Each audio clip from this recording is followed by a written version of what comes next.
사도행전 3장 1절로 10절의 말씀이 되겠습니다. 다 같이 하나님의 말씀을 합독하시겠습니다. 제9시 기도 시간에 베드로와 요한이 성전에 올라갈새 나면서 못 걷게 된 이를 사람들이 메고 오니 이는 성전에 들어가는 사람들에게 구걸하기 위하여 날마다 미문이 나는 성전문에 두는 자라. 그가 베드로와 요한이 성전에 들어가려 함을 보고 구걸하거늘 베드로가 요한과 더불어 주목하여 이르되 우리를 보라 하니 그가 그들에게서 무엇을 얻을까 하여 바라보거늘 베드로가 이르되 은과 금은 내게 없거니와 내게 있는 이것을 내게 주노니 나사렛 예수 그리스도의 이름으로 일어나 걸으라 하고 오른손을 잡아 일으키니 발과 발목이 곧 힘을 얻고 뛰어서서 걸으며 그들과 함께 성전으로 들어가면서 걷기도 하고 뛰기도 하며 하나님을 찬송하니 모든 백성이 그 걷는 것과 하나님을 찬송함을 보고 그가 본래 성전 미문에 앉아 구걸하던 사람인 줄 알고 그에게 일어난 일로 인하여 심히 놀랍게 여기며 놀라니라. 미국 한 연구소의 발표에 따르면요, 우리가 하루에 생각하는 것이 한 6만 가지 이상이 된다고 합니다. 참 기술도 좋죠. 자기가 생각하는 것, 사람이 생각하는 것 하루에 6만 가지 가까이 된다라는 거죠. 우리가 안 쉬어봤으니까 잘 모르겠지만 연구소에서 전문적으로 연구해서 발표한 내용입니다. 그런데 이 6만 가지가 되는 생각 중에 거의 75% 4만 가지, 4만 5천 가지 이상은 거의 부정적인 생각이라는 것입니다. 가만히 사람의 마음을 내버려 두면 원망과 불평과 낙심과 불안과 초조와 그리고 미움, 원한, 좌절, 과거의 실패, 열등감 이런 것들로 쫙 가라앉게 되어 있다는 거죠. 그러니까 사람은 가만 내버려 두면 우울하고 절망해요. 그래서 성경은 뭐라고 말합니까? 잠언 4장 10절에 무릇 지킬 만한 것부터 보다 더욱더 무엇을 지켜야 된다? 마음을 지켜. 그래서 마음을 지키라고 했어요. 왜냐하면 마음은 잘 지켜내지 아니하면 어떻게 되냐면 쉽게 무너지고 쉽게 절망하고 쉽게 낙심하기 때문에 그렇습니다. 저는 오늘 여러분과 함께 부르고 싶은 찬양이 있는데요, 마음이 상한 자를 누가 고쳐주십니까? 주님이 오셔. 오늘도 우리는 한 주간 동안 이렇게 저렇게 마음 상한 것들 가만 내버려 두면 우리의 삶을 어둠으로 끌고 가요. 혹시 상한 마음이 있다면 오늘 주님께서 우리 마음을 고쳐주셔서 하나님의 생각으로 채워주시고 하늘의 은총으로 채우는 시간이 되게 하여 주시옵소서. 여러분 아픔고 슬프고 힘든 마음, 불안한 마음 절대 그대로 내버려 두지 마시고 이 찬양을 부를 때에 주님의 십자가 앞에 내려놓으시고 주님의 준 위로와 소망이 넘치시기를 주님의 이름으로 축원합니다. 같이 한번 찬양하겠습니다.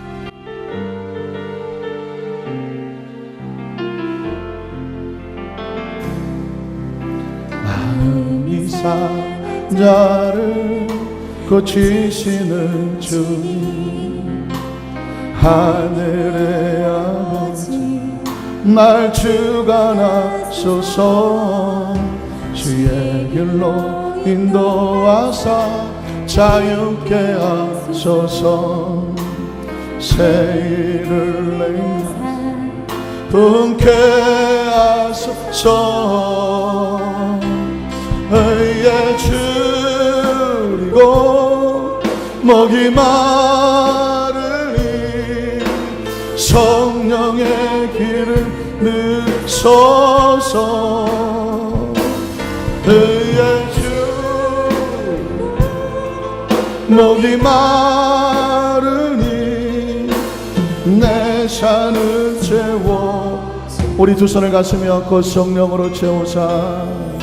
성령으로 채우사 주보게 하소서. 주의 임재서 은혜하게 하소서. 주 뜻대로 살아가리 세상 끝날까지. 나를 믿으시고 새날 열어준 우리 한번 두 손 들고 찬양합니다. 의의 주여 목이 마르니 기름 부으소서. 의의 주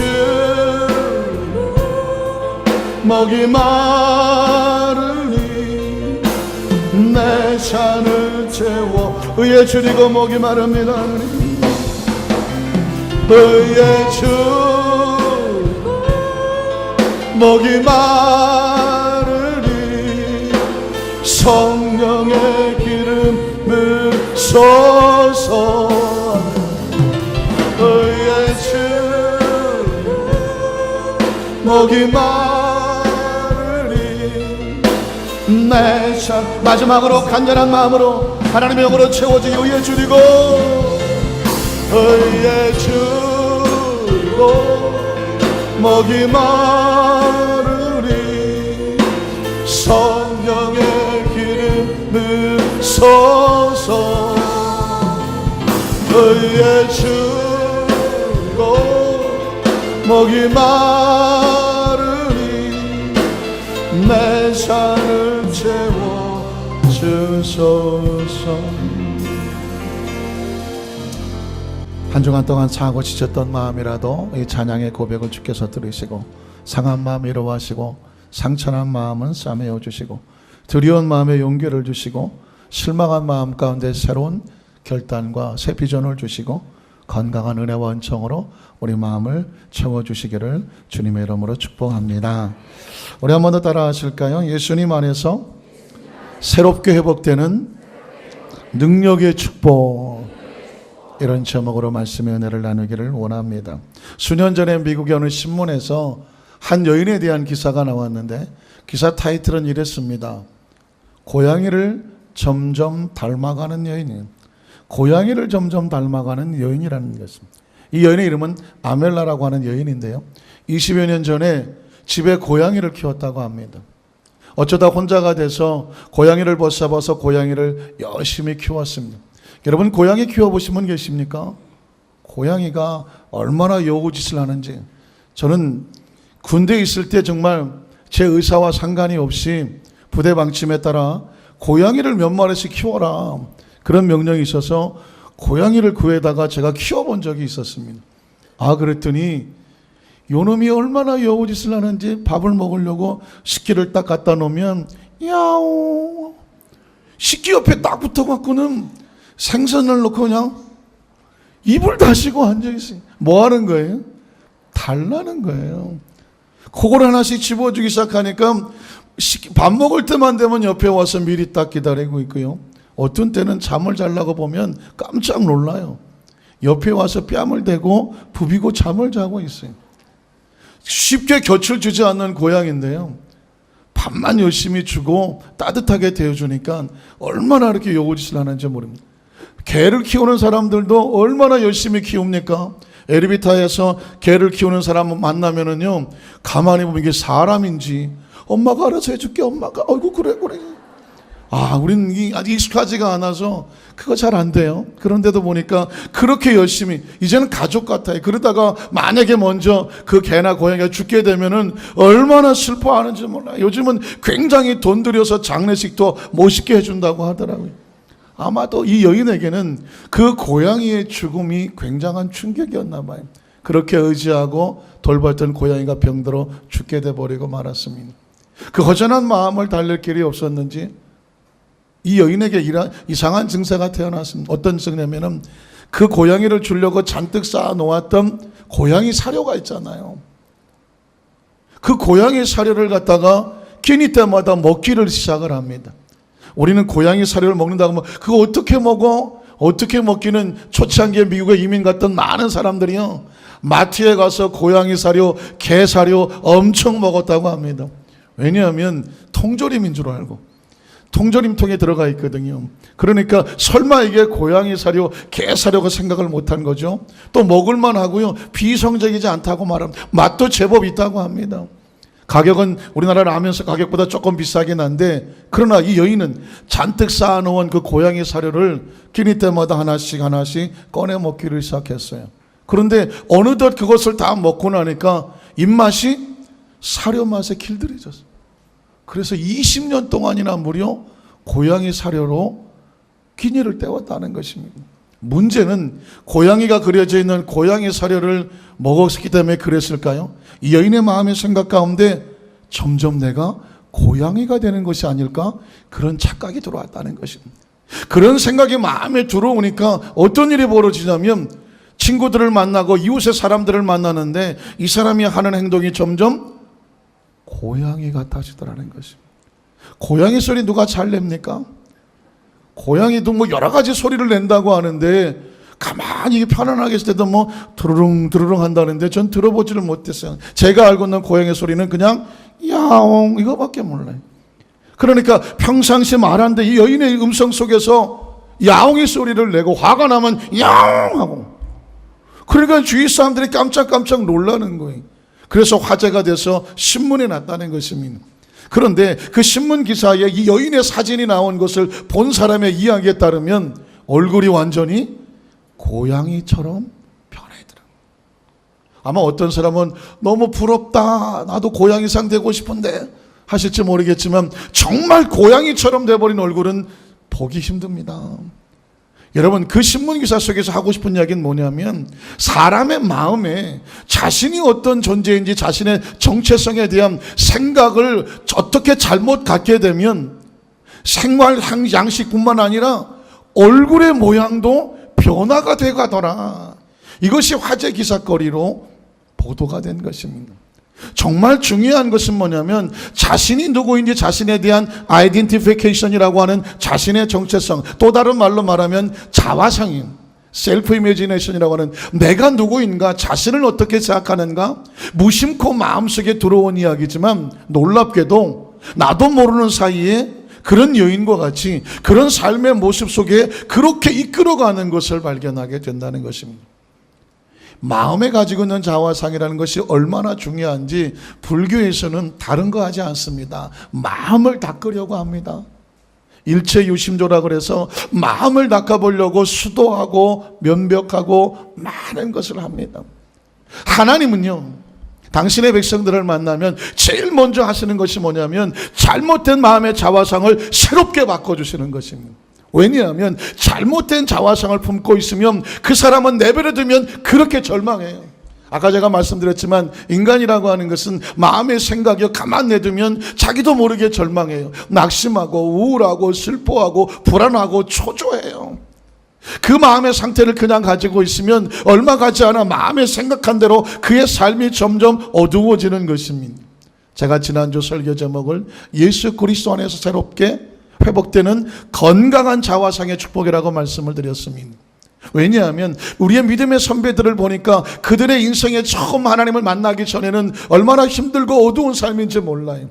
그런데 하나님을 만나고 나면 하나님이 제일 먼저 하시는 것은 뭐냐면 만나기 전과 만나기 후에 변화되는 것은 뭐냐면 그들의 마음속에 있는 셀프 이미지네이션이라고 하는 자화상이 달라지더라고요. 겉모습이라든가 환경의 여건은 당장 변하지 않아요. 그런데 뭐가 달라지느냐? 아무도 보지 못하는, 그러나 자신의 삶에 가장 중요한 것을 이끌어가는 자신의 자화상이 달라지더라고요.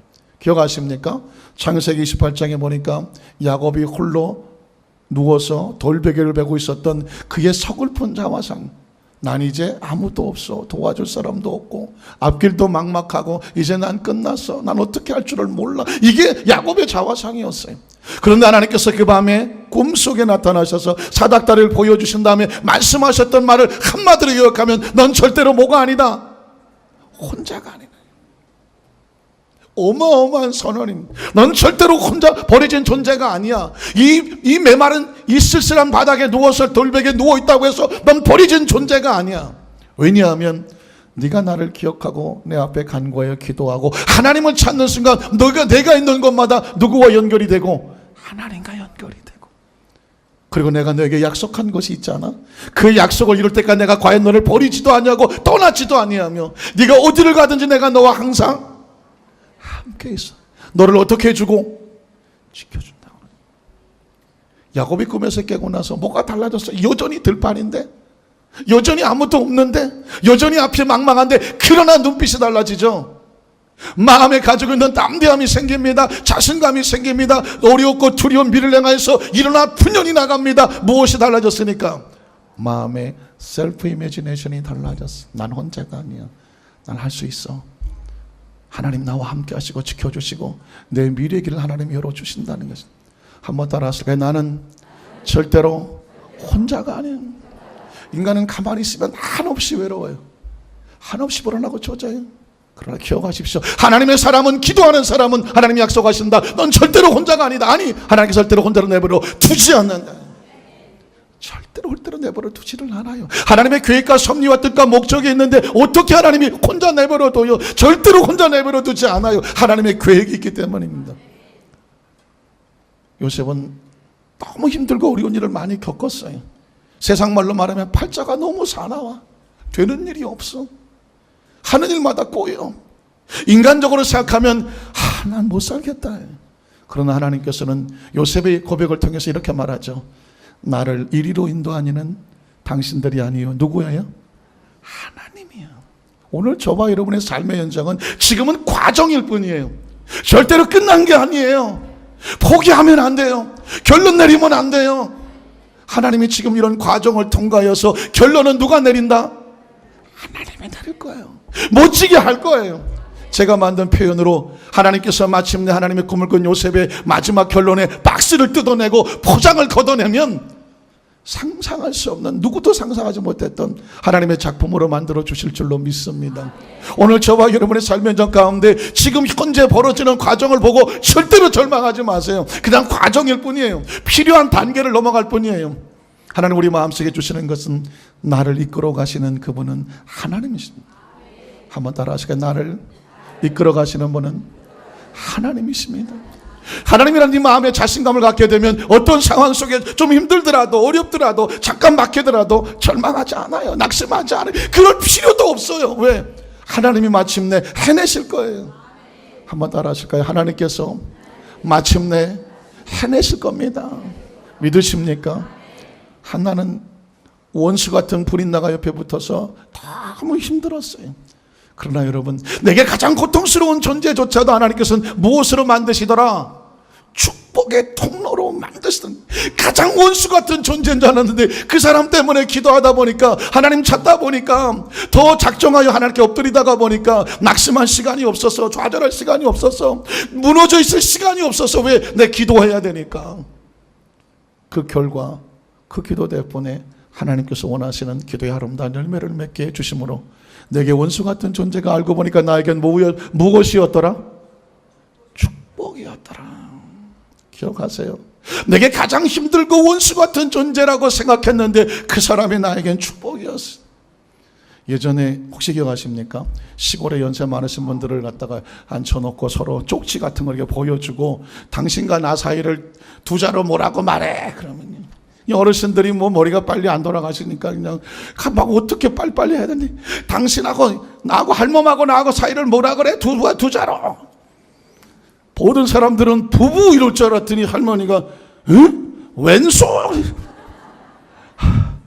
네 자로 평생 원수. 때로 여러분 가장 가깝고 기대했던 것만큼 실망할 수가 있으나, 그러나 여러분 원수는 없어요. 그리스도인들에게 원수는 없어요. 축복의 통로만 있을 거예요. 한번 따라 하실게요. 우리에게, 그리스도인들에게 원수는 없다. 축복의 통로일 뿐이다. 믿으십니까? 예수를 믿고 하나님의 자녀가 되어지면은요, 우리의 이 속에 이 자화상 하나님 바꾸어 놓는 거예요. 그러면 어디다 갖다 놓아도 당황하지 않아요. 절망하지 않아요. 낙심하지 않아요. 쭈삣쭈삣하지 않아요. 그게 하나님께서 당신의 자녀들을 만들어 가시는 거예요. 당장 환경이 안 된다고, 여건이 안 된다고, 갑자기 무슨 벼락부자가 안 된다고 해서 포기할 이유가 없어요. 왜냐하면 하나님의 꿈이 우리 속에 들어와서 이끌어 가시면 마침 하나님께서 해내실 줄로 믿습니다. 오늘은 그 말씀의 연장선에서 이제는 예수님 안에서 새롭게 무엇을 변화시, 능력을 회복을 시켜주시는 거예요. 무능력했던 우리의 삶의 모습 속에 하나님이 들어오면 능력 있는 존재로 만들어 주십니다. 우린 첫 번째로 구약 성경 속에서 가장 나약하게 능력을 잃었다가 하나님 안에 새롭게 능력이 회복된 한 사람의 모습을 찾아보려고 합니다. 오늘 그 사람의 모습은 모세예요. 구약 성경 속에서요, 가장 능력 있는 사람을 찾아보니까, 대표적인 인물을 찾아보니까 모세와 엘리야라는 것을 발견하게 되는데, 모세와 엘리야는 제가 선정한 사람이 아니에요. 예수님께서 변화산상에서 구약을 대표하는 두 사람을 만났는데 그 대표로 예수를 만났던 사람이 누구였을까요? 모세와 엘리야였어요. 성경이 우리에게 보여주는 것입니다. 여러분 마태복음 17장을 한번 볼까요? 1절로 4절을 보면 같이 읽어봅니다. 엿새 후에 예수께서 베드로와 야고보와 그의 형제, 잠깐만요, 예수님의 제자 중에서 예수님이 대표로 해서 구약의 대표 인물을 만나기 위해 선택한 세 사람이 있었어요. 베드로와 야고보와 그 형제고요, 요한이고요. 베드로는 수제자라고 할 수가 있겠죠. 자, 그래서 신구약을 대표하는 사람이 만나는 장면이라고 볼 수가 있는데, 자, 요한을 들이시고 따로 높은 산에 올라갔더니 그 산의 이름이 뭐예요?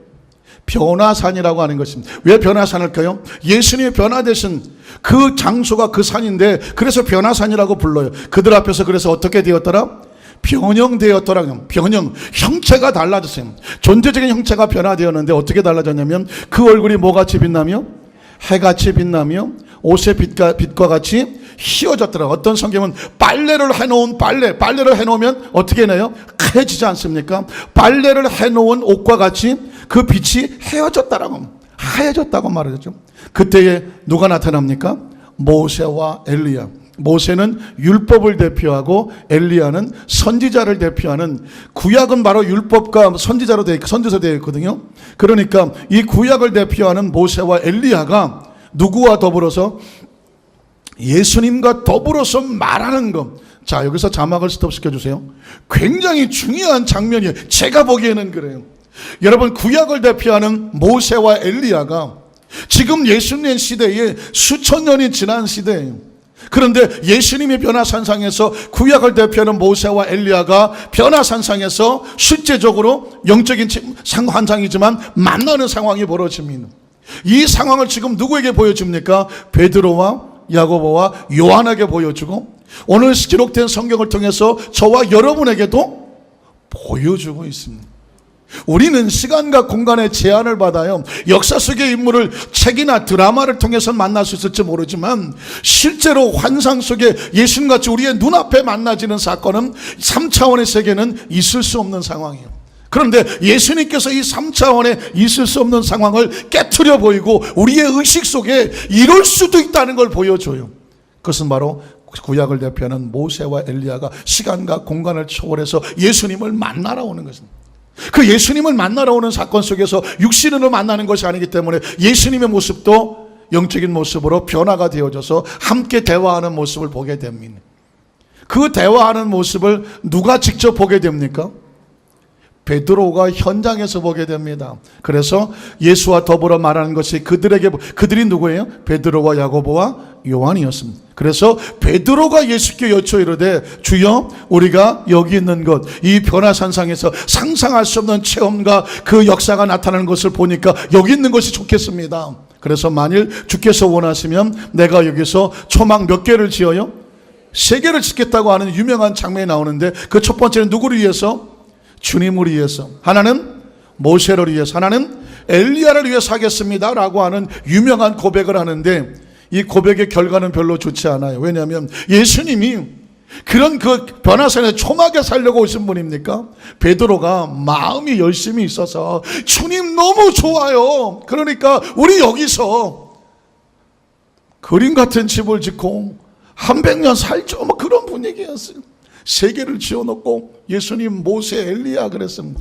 여러분, 제가 이 부분을 설명을 드린 이유는 뭐냐면 이 땅의 삶을 살아갈 때 우리가 100년 안쪽의 삶을 살아갔지만 나그네와 같은 삶을 살 것이고 성경은 우리에게 이렇게 말하는 것입니다. 이 땅의 옷을 벗었을 때에 우리의 얼굴은 해같이 빛날 것이며 우리의 모습은 역시 해같이 빛날 것이며 모세와 엘리야가 다른 시대 사람이었지만 베드로와 요한과 야고보를 만났던 것처럼 우리가 다 하늘에서 만나게 될 때는 그 시간의 제한이 없이 공간의 제한이 없이 역사 속에 하나님 안에 사는 자들은 동시에 함께 뭐하게 될 것이다?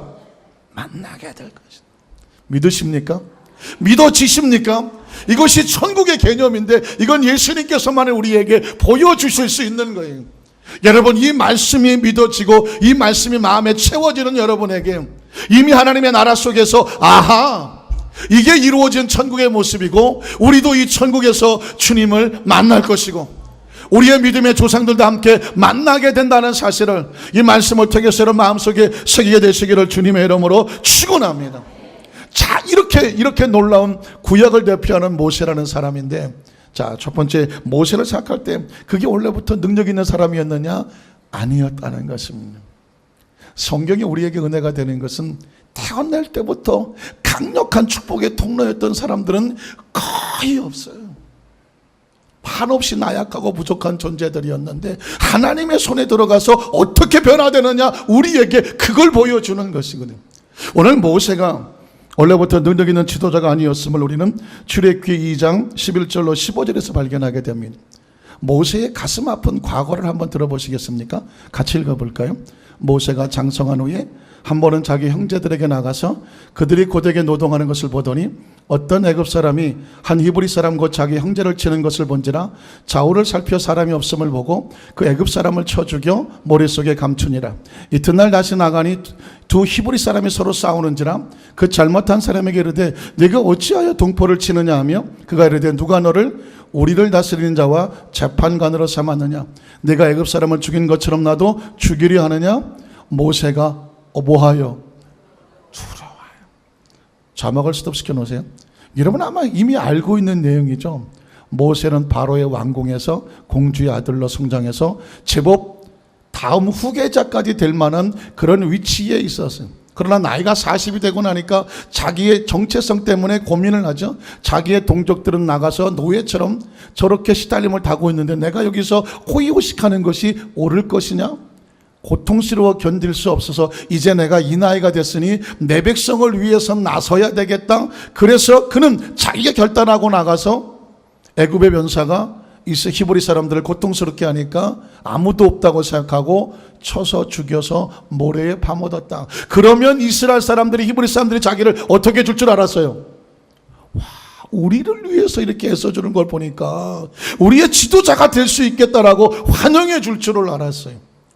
다음 날 나가서 보니까 이제는 히브리 사람, 이스라엘 사람끼리 싸워요.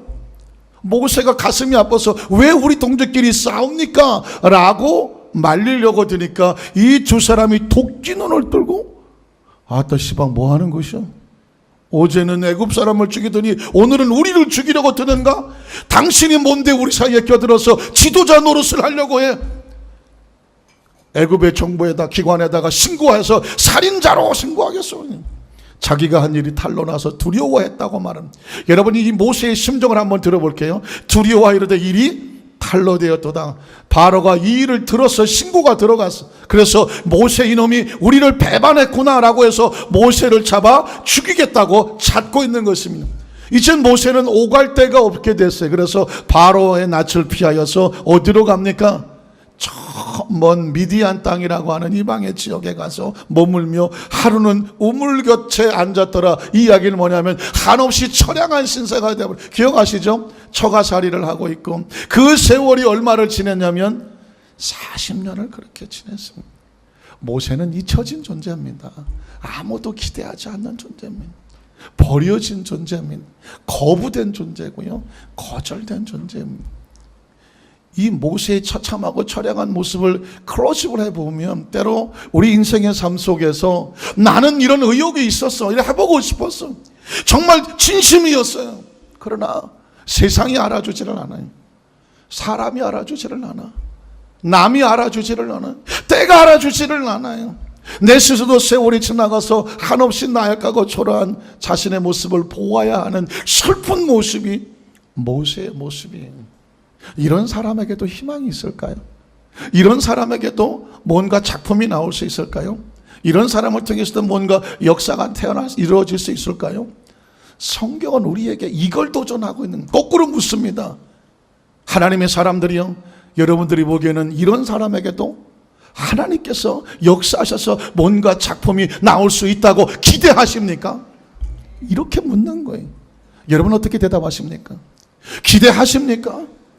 이거를 읽으면서 아하, 하나님이 이런 사람을 이렇게 만드셨다면 누구에게도, 나에게도 희망이 있고 하나님 이렇게 만들어 가시겠구나 믿음이 생겨나시기를 주님의 이름으로 축원합니다. 그래서 여러분 그 다음 장면은 출애굽기 3장 6절로 10절에 보면 하나님께서 모세의 일그러지고 패배하고 부서지고 찌그러지고 버려진 그 자화상을 긁어내고 새로운 축복의 자화상으로 집어넣는 사건이 바로 출애굽기 3장 1절로 5절에 있는 떨기나무 불꽃 가운데 하나님 만나 주시는 장면이고, 그 장면은 제가 너무 많이 설교를 해드렸기 때문에 모세가 떨기나무처럼 초라하고 나약했지만 하나님은 나약한 떨기나무 보지 말고 위로부터 내리는 성령의 능력으로 힘이 쏟은 떨기나무를 어디에 채워라? 네 마음속에 채워라. 난 너에게 그걸 주고 싶다라는 것이죠. 이게 변화가 되어지면 어떤 일이 벌어지게 되냐면 이제 하나님께서 그 모세에게 내가 너를 이렇게 하려고 해 하나님의 계획을 알려줍니다. 같이 한번 읽어볼까요? 또 이르시되 나는 내 조상의 하나님이니 아브라함의 하나님, 이삭의 하나님, 야곱의 하나님이라. 모세가 하나님 배웠기를 어떻게 해요? 두려워요. 얼굴을 가리매 야훼께서 이르시되 내가 애굽에 있는 내 백성의 고통을 분명히 보고 그들이 애굽 감독자로 말미암아 부르짖음을 듣고 그 근심을 알고 내가 내려가서 그들을 애굽인의 손에서 건져내야 되는데 그들을 그 땅에서 인도하여 아름답고 광대한 땅, 젖과 꿀이 흐르는 땅, 곧 가나안 족속, 헷 족속과 아모리 족속과 브리 족속과 히위 족속과 여부스 족속의 지방에 내려가려 하노라. 이게 하나님의 의도예요. 그런데 이제 내가 누구를 보내겠다? 너를 보내. 한번 따라 하실까요? 이제 가라! 가라! 성가대 선곡 중에서 아마 가라 모세 그런 곡이 있어요. 그 가라 모세가 있는데 그게 뭐냐면 바로 하나님께서 모세대로 내가 내 백성을 건져내게 됐으니 이제 내가 누구를 보내야 되겠다? 너를 보내야 되겠다. 이제 가라. 그랬더니 어떤 분이 혹시 네가 가라 하와이 뭐 그거냐고 그러네. 뭐 비슷한 얘기예요. 하와이를 가는 것이 아니라 어디로 가라? 애굽으로 가라. 내 대신 가라. 내 능력을 안고 가라예요. 여러분 이게 모세에게는 엄청난 얘기예요. 여러분에게는 별로 안 달아와서 그게 뭘까? 가라면 가는 것이지. 그럴지 모르겠지만 지난 40년 전에 애굽 모세가 어디서 도망왔어요? 애굽에서 도망왔어요. 바로의 군사가 무서워서 도망쳤고 이스라엘 백성들이 거절나고 거부당할 마음이 아프고 상처돼서 도망쳤어요. 나이 40에 펄펄할 때도 감당하기 힘들었어요. 그런데 이제 나이 80이 됐어요. 그런데 날더러 어디를 가래요? 애굽으로 가래요. 그 상처난 것 아픈 기억 있는 눈물 나는 곳으로 날더러 가라고 해요. 모세더러 가라고 해요. 사랑하는 성도 여러분, 그 다음 장면 읽어볼까요? 이스라엘 자손의 부르짖음이 내게 달하고 애굽 사람이 그들을 괴롭히는 학대도 내가 보았으니 이제 내가 너를 누구에게? 바로에게. 지난 40년 전에 바로에게 쫓겨서 도망쳤는데 바로에게 보내어 너에게 내 백성 이스라엘 자손을 애굽에서 인도하여 내게 하리라는 이 말씀을 들었을 때 여러분 모세의 심정이 어땠을까요? 요즘 유행하는 말로 멘붕 아니겠습니까? 내가 어떻게 해요 하나님? 나의 40대 이거 혈기방장할 때도 바로가 무서워서 도망쳤고요. 저 이스라엘 백성들 나 받아주지 않아요. 여러분 몸부림치는 장면은 여러분이 이미 상상해서 알고 계셔요. 이렇게 나약하고 버려지고 힘없는 모세에게 하나님의 원대한 꿈을 맡겼을 때 그냥 보냈을 것 같아요? 그냥 보내지 않아요. 하나님이 만들어서 보내요. 하나님의 꿈을 꾸고 계십니까? 어떤 분이 여러분에게 직분을 맡깁니까? 사명을 맡깁니까? 하나님의 일이라고 하면 아무리 힘들고 나 같은 사람이 어떻게 할까 두려워질 때 그럼에도 불구하고 아멘 하시기를 주님의 이름으로 축원합니다. 왜냐하면 하나님이 맡길 때는 감당할 능력도 만들어주는 과정도 있기 때문에 그렇습니다. 여러분 모세를 어떻게 만들어간지 한번 볼까요? 출애굽기 4장 1절로 7절입니다. 같이 한번 읽어볼까요? 모세가 대답하이르되 그러나 그들이 나를 믿지 아니하며 내 말을 듣지 아니하고. 내 말이 맞잖아요. 저 사람들이 내 말 안 들어준다고요. 하나님 나 못 가요. 그런다는 거예요. 그래서 야훼께서 너에게 나타나지 아니하셨다 할 겁니다. 내가 어떻게 가요? 그때 하나님께서 모세를 이렇게 훈련시키는 거예요. 야훼께서 그에게 이르시되 내 손에 있는 것이 무엇이냐? 같이 읽습니다. 그가 이르되 지팡이니이다. 야훼께서 이르시되 그것을 땅에 던지라 하시매 곧 땅에 던지니 그것이 뱀이 된지라. 모세가 뱀 앞에서 피하며 야훼께서 모세에게 이르시되 내 손을 내밀어 그 꼬리를 잡아라. 그가 손을 내밀어 그것을 잡으니 그의 손이서 지팡이가 된지라. 이는 그들에게 그들의 조상의 하나님 곧 아브라함의 하나님, 이삭의 하나님, 야곱의 하나님이 야훼가 내게 나타난 줄을 믿게 하려고 하는 표적이다. 그리고 야훼께서도 그에게 이르시되 내 손을 품에 넣어라 하시매 그가 그 손을 품에 넣었다가 내어보니 그의 손에 뭐가 생겨요? 문둥병이 나병이 생겨서 눈과 같이 희어졌어. 이르시되 내 손을 다시 품에서 넣으라 하시매 그가 다시 손을 품에 넣었다가 내어보니 그의 손이 뭐가 됐더라? 본래의 살로 되돌아왔더라. 굉장히 중요한 성경 본문입니다. 하나님은 당신의 백성을 만나면 제일 먼저 무엇부터 바꿔주신다? 그 안에 있는 자화상, 상처 있고 열등감 있고 실패하고 좌절하고 이래서 안 되고 저래서 못 되고 가져갈까지 계획했던 그런 모든 잘못된 자화상을 다 긁어버려야 돼요.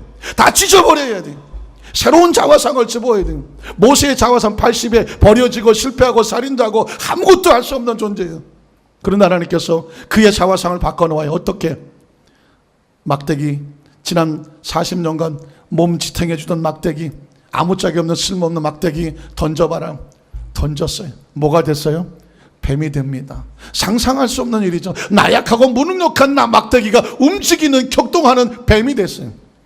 그 뱀을 손으로 집어라 순종하여 잡았더니 다시 지팡이가 됐어요.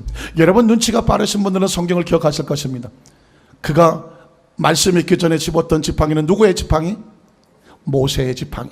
모세의 노구를 지탱하던 지팡이. 그러나 말씀에 순종하여 집어 던졌다가 다시 집었을 때는 그게 누구의 지팡이? 하나님의 지팡이. 성경은 절묘합니다. 똑같은 지팡이인데 말씀이 없기 전에 있기 전에는 그냥 모세의 지팡이, 말씀에 순종하여 하나님 손에 붙잡히니까 그제는 하나님의 지팡이가 됐어요. 아무리 무능력한 존재라고 할지라도 하나님 말씀에 순종하여 하나님의 손에 붙잡히면 능력 있는 지팡이가 된다는 것입니다. 그 지팡이는 누구를 상징해요? 모세를 상징하고 또 누구를 상징해요? 또 누구를? 저와 여러분을 상징하고 우리도 하나님의 손에 부여잡히면 하나님이 사용하시고자 하면 능력 있는 지팡이가 될 줄로 믿습니다. 모세의 손은 나이 먹은 80 노인의 손이니까 얼마나 힘없고 나약해요. 그런데 그 손을 품에 넣었다가 빼보니까 문둥병이 걸어서 설상가상 아무짝에 쓸모없는 말씀에 순종해서 집어넣었다가 빼봤더니 휘어지는 치료 역사가 나타났어요. 이게 말씀에 순종하지 않고 원래 있을 때 누구의 손이에요? 모세의 손이에요. 그러나 하나님께서 체험을 주시고 기적을 주고 나니까 이제 누구의 손이 됐어요? 누가 함께하는 손이 됐어요? 하나님이 함께하는 손이. 이 이야기는 뭐냐면 내가 너를 이렇게 네 모습으로 보내는 것 같지만 절대로 혼자 보내지 아니하고 배후에 역사하는 누구의 손이 있다. 누구의 지팡이가 있다. 지팡이. 이게 하나님이 하시는 거예요. 저와 여러분이 예수를 구주로 믿고 하나님의 자녀가 되면 우리가 달라지는 건 없어요. 그러나 우리와 함께 하시는 누가 있어요? 하나님. 누구의 능력이 있어요? 그것 때문에 일하는 거예요. 그거를 믿고 일하는 거예요. 이제 여러분 남은 건 딱 하나예요. 하나님이 모세의 지팡이를 하나님의 지팡이를 모세에게 들려주시고 어떤 일을 하실 거냐죠. 여러분 모세가 이 표적을 받고 어떤 결단을 할까요? 저는 이 장면을 읽으면 눈물이 나요. 20절입니다. 출애굽기 4장 20절을 보면 같이 읽어볼까요? 모세가 그의 아내와 아들들을 나귀에 태우고 애굽으로 돌아가는데 모세가 하나님의 지팡이를 어떻게 했더라? 손에 잡았다. 한번 따라하실까요? 모세가 하나님의 지팡이를 손에 잡았더라. 무엇을 상징합니까? 그렇게 보여주고 알려줘도 난 못해요 라고 하면 절대로 지팡이 손에 안 잡아요. 애굽으로 가지도 않아요. 그런데 모세가 가족을 이끌고 애굽을 향하여 방향을 정하고 그 손에 하나님의 지팡이를 들었다고 하는 건 뭐냐면 이제 나는 하나님만 믿습니다. 바로도 두렵지 않고요. 이스라엘 백성이 나 거절해도 괜찮아요. 내가 의지할 것은 하나님밖에 없어요. 이제 내 나이 80이에요. 내가 스스로 뭘 할 수 있는 나이가 아니에요. 그러나 하나님이 가라고 하시면 가시고 어떤 위기를 만난다고 할지라도 하나님께서 능력을 보여주셨으니 하나님께서 막아주시고 역사해 주실 줄로 믿습니다. 이게 절대적인 모세의 신앙의 고백이 그가 무엇을 잡았더라? 하나님의 지팡이를 잡았더라요. 여러분 알아요. 인생의 삶을 살고 신앙생활을 하는데 우리 앞에 있는 바로 같은 문제가 얼마나 큰지 알아요. 쉽게 결단하기 쉽지 않아요. 쉽게 하나님을 선택하고 사는 거 쉽지 않아요. 왜? 과학이 있고 이론이 있고 상식이 있고 경험이 있고 역사가 있어요. 내가 이 나이에 이 시기에 이 어려운 일을 내가 도전했다가 망하는 것은 아닐까? 괜히 가족들 다 끌고 갔다가 무너지는 것은 아닐까? 계산 돌아가죠. 왜 계산이 안 되겠어요? 개망신 당하면 어떻게 할까? 계산돼요. 그러나 모세가 결단합니다. 하나님 나는 부족한 나무 토막 같고 떨기나무 같고 무능력한 손 같으나 하나님이 나를 선택하여 보내시고 이 비전을 우리에게 보여줬다면 이제 내 안에는 나이 80 먹은 노인의 얼굴도 아니에요. 무능력한 떨기나무도 아니에요. 지팡이도 아니에요. 불타는 떨기나무고 하나님의 지팡이고 하나님의 손입니다. 오늘 시간 예수 그리스도를 구주로 믿으면 저와 여러분에게 이 비전을 주는 거예요. 시간이 없어요. 빨리 가야 돼요. 제가 어떻게 역사인지 보여드릴게요. 14장 26절로 31절을 보면 잘 아시는 얘기지만 하나님의 지팡이만 한번 단어를 찾아보세요. 야훼께서 모세에게 이르시되 내 손을 바다 위로 내밀어 내 손을 넣을 때 손, 이게 누구의 손입니까? 모세의 손이 아니라 하나님의 지팡이를 들고 있는 하나님의 능력이 함께하는 손을 바다 위로 내밀어 물이 애굽 사람들과 그들의 병거들과 마병들이 다시 흐르게 하라 하시니 모세가 곧 손을, 무슨 손을? 하나님의 지팡이를 붙잡은 손을. 모세의 손에 능력이 없는데 능력의 손을 바다 위로 내밀어 새벽이 되면 바다의 힘이 회복된지라 애굽 사람들이 물을 거슬러 도망하나 야훼께서 애굽 사람들을 바다 가운데 엎으시니 물이 다시 흘러 병거들과 기병들을 덮되 그들의 뒤를 따라 바다에 들어간 말의 군대를 다 덮어버리니 하나도 남기지 아니하였더라. 그러나 이스라엘 자손은 바다 가운데를 육지로 행하였고 물이 좌우의 벽이 되었더라. 그날에 야훼께서 이같이 이스라엘을 애굽 사람 손에서 구원하시매 이스라엘이 바닷가에서 애굽 사람들이 죽었는 것을 보았더라. 이스라엘이 야훼께서 애굽 사람들 행하신 그 큰 능력을 보았으므로 백성이 야훼를 경외하며, 잘 들어보세요. 백성이 야훼를 경외하며 여기까지 알겠어요. 그런데 야훼와 그의 종 모세를 뭐 했더라? 믿었더라. 모세가 얼마나 두려웠는데 사람들이 날 안 믿었지만 나를 거절하면 거부하면 얼마나 힘들까? 그런데 그 하나님의 지팡이를 의지하고 홍해수가 갈라지고 나니까 사람들은 말하기를 하나님과 그의 종 모세를 뭐 했더라? 말씀에 순종하고 나가니 두려움과 염려 근심은 떨어져 나가고 하나님이 약속하신 대로 이루어진 줄로 믿습니다. 17장 3절로 6절을 한번 볼게요. 하나님의 지팡이 어떤 역사가 나타납니까? 같이 읽겠습니다. 거기서 백성이 목이 말라 물을 찾으며 그들이 모세에게 대해 원망하여 이르되 당신이 어찌하여 우리를 애굽에서 인도하여 내서 우리와 우리 자녀와 우리 가축이 목말라 죽게 합니까? 모세가 야훼께 부르짖어 이르되 내가 이 백성에게 어떻게 하리까? 그들이 조금 있으면 내게 돌을. 지도자는 이렇게 힘들어요. 그렇게 홍해수를 갈라놓아도 또 돌았으면 물 안 준다고 또 때려 죽이겠다고 달려드는 모세가 하나님 앞에 엎드려서 조금 있으면 하나님 나 돌 맞아 죽겠습니다. 어떻게 해요? 그럴 때 야훼께서 모세에게 이르실 때 백성 앞을 지나서 이스라엘 장로들을 데리고 나일강을 치던 무엇을 드디어 나왔네. 내 지팡이를 손에 잡고 가라. 이게 누구의 지팡이에요? 하나님의 지팡이. 하나님의 지팡이를 손에 잡고 가라. 내가 오렙산에 있는 그 반석이 거기서 내 앞에 서리니 너는 그 반석을 무엇으로 쳐라? 지팡이로 쳐라. 그것에서 뭐가 나오리라? 물이 나오리니 백성이 마시리라. 모세와 이스라엘 장로들이 목전에서 그대로 행하더라. 오늘 하나님께서 하시고 싶은 얘기가 뭐냐면 모세가 그 실패의 자화상을 던져버리고 하나님이 함께 하시는 축복의 자화상을 가지고 도전할 때 하나님의 약속대로 이루어지는 모습을 보여주는 줄로 믿습니다.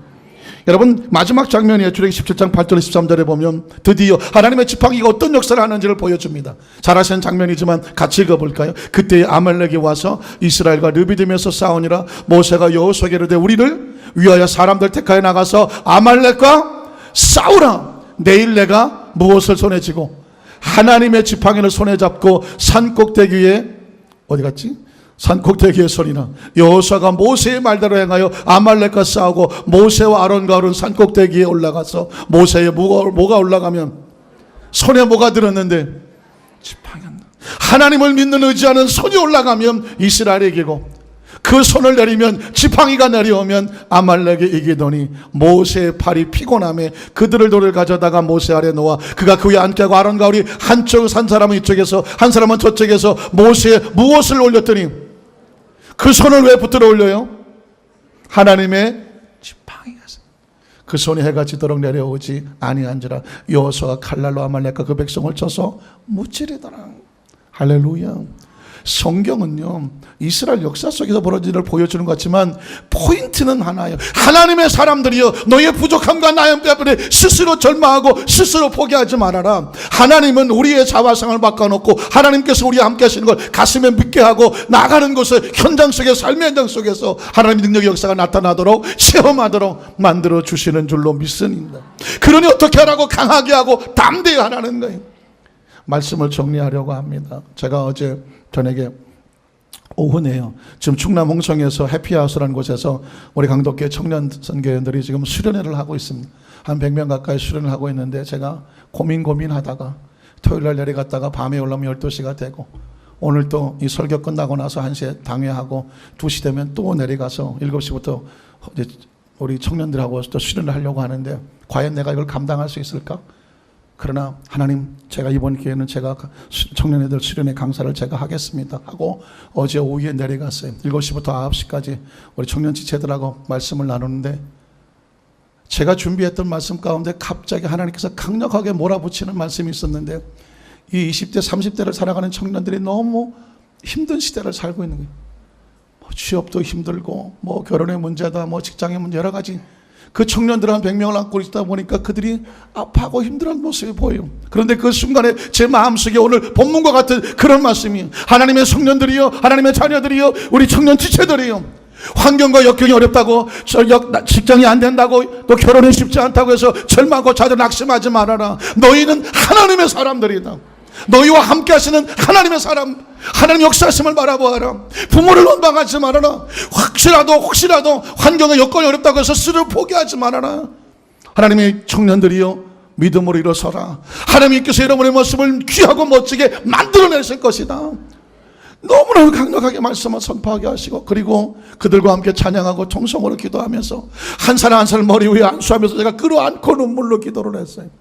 놀라운 것은 이들이 그 말씀을 붙잡고 기도하는 모습이 얼마나 열정적인지. 하나님께서 우리 강동교회 청년들을 이번 수련을 통해서 하나님이 주시는 축복의 자화상을 가득 채워주고 다음 세대의 우리 강동교회와 이 지역과 대한민국과 세계를 움직이는 리더자가 되게 하여 주시옵소서. 이 갈급한 마음을, 이 간절한 마음을 가지고 오후에 또 내려가게 될 거예요. 여러분 기도하실 때마다 우리 강동교회 청년 지체들이 대한민국과 다 세계를 이끌어갈 수 있는 위대한 지도자들이, 그들이 환경과 여건이 힘들고 어렵다고 해서 세상 앞에 무너지지 아니하고 하나님이 주신 축복의 자화상을 가지고 모세처럼 일어설 수 있게 하여 주시옵소서. 그리고 우리 사랑하는 성도들도 일어서게 하여 주시옵소서. 우리가 바라보는 것은 육체와 환경적인 자화상이 아니라 하나님께서 우리를 통해서 어떻게 역사하실지 기도하고 기대하고 기다리는 축복의 주인공이 되게 하여 주시옵소서. 여기까지가 절반이에요.